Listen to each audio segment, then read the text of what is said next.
right, what is up, my dudes? Today I'm going to be reviewing the brand new Magnolia Grove album, Coalescence, the third record by Colorado psych rock group here. One of my buddies, one of my friends. Yes, so let's just jump right into it. This is their third album, first album since 2020. And let me just start off by saying the stuff I like, and then we'll go through the track listing here. So, about halfway through this record, when I was listening to it, I was thinking of Forgotten Days by Pallbearer, that record that came out a few years ago, because I felt like those tracks were like instant classics.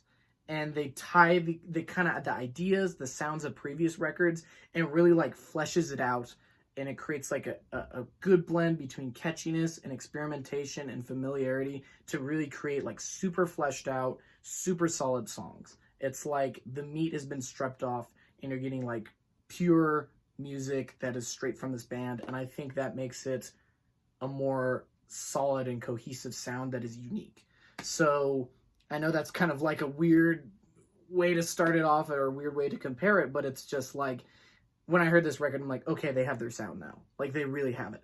It didn't really remind me of any other thing other than their stuff. Like, this is solid, true Magnolia Grove at the top of their game. So that's how I felt just right off the bat. Another thing that I felt like was a big strength was vocally. I feel like the voices, because there are multiple, have really just found a lot of power and richness and offer each track a very strong presence that just completely shoots the song off. I feel like Jackson's voice has really just gotten super, super good over the years, and this is like my favorite vocal performances by him. But I think if we have catchiness and we have good performances, you know, the last thing that you really need, at least to me, is strong production. And I think this record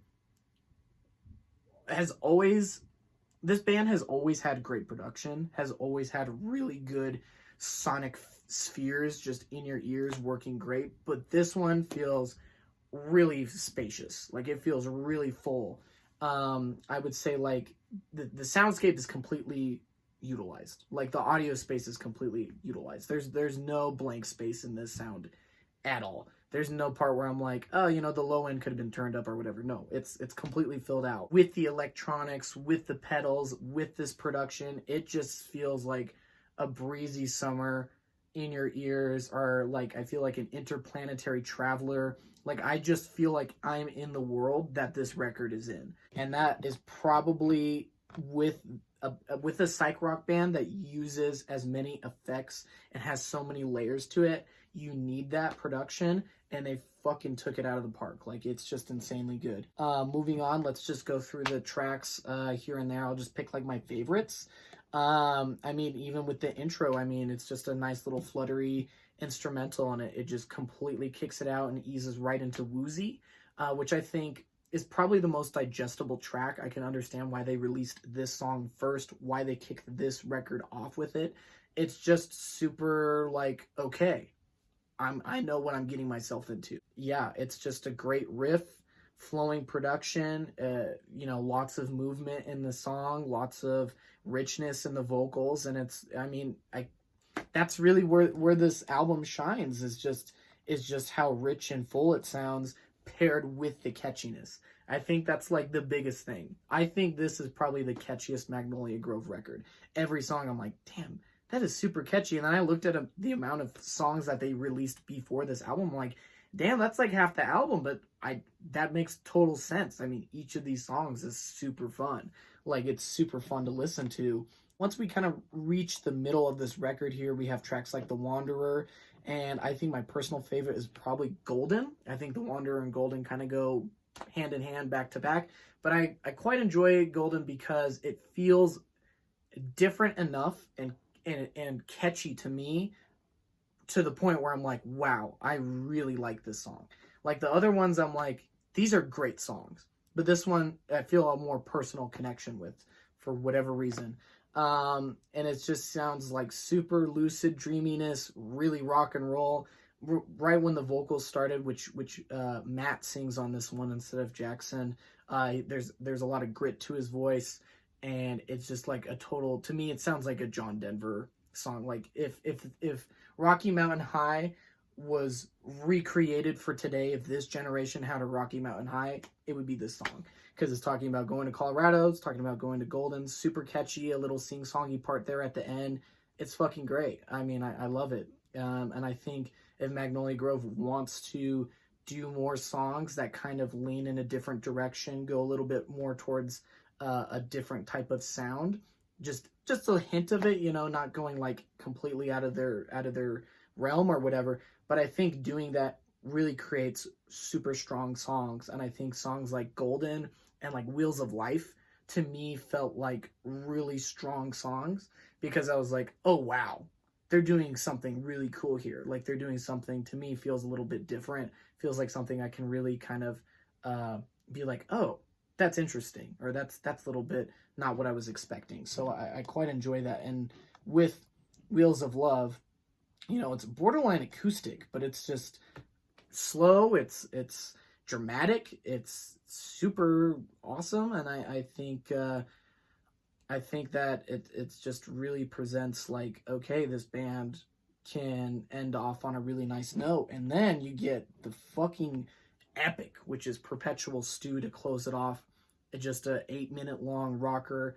They have another one of those songs on their previous records, but once again, this kills it too. Like that is just a great track. So yeah, I mean, you're gonna get a lot of classic songs on here. What to expect from Magnolia Grove, which I think is a great thing. I think it's great to have those catchy songs to throw in there, change it up in the set list, mix it up with the classics. I think that's great. And I also think it's awesome to have some songs here and there that are a little bit different, a little bit slower, maybe a little bit more epic, more long. So you're getting a lot of diversity in this record and a lot of great tracks in this record without feeling like it's not the same band. And I think that's probably the biggest thing, that this sounds like a real, true Magnolia Grove record. This sounds like them finally getting to a sound that feels really punchy and really them. And I quite enjoy that a lot. Cons, I wrote down, I really don't have any. Other than when I listen to this album on headphones, I feel like the drums are a little bit singular, a little bit contained. They don't feel as wide or as ranged out through the stereo field as perhaps everything else does.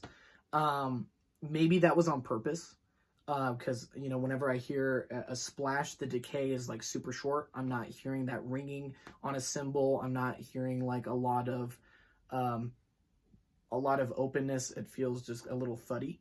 I'm not saying that's detrimental to the album at all. I think that's more of a nitpick. That's more me being picky.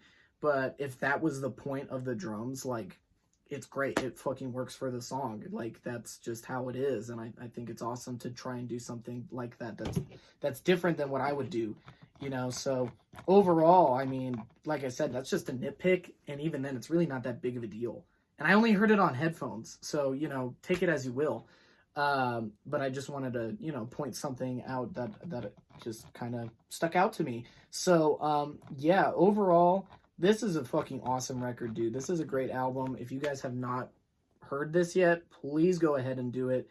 I want to thank the guys in Magnolia Grove so much for letting me hear this early, letting me review this. I hope that somebody that is not familiar with this band can watch this video, and hopefully they will listen to this record and they will take away a lot of good experiences from this, because it is just such a great record. And I think the guys in Magnolia Grove really hit the mark. You know, they spent like a year mixing and mastering it, and I think it really paid off. Super good performances, production, and songwriting, which to me, that makes a perfect album, you know? So yeah, these guys really knocked it out of the park. I think it's a fucking great record, and if you haven't heard it, do it. This is Magnolia Grove at the top of their game to me. Thank you guys so much for watching. Stay heavy, stay safe, and I'll see you guys next time.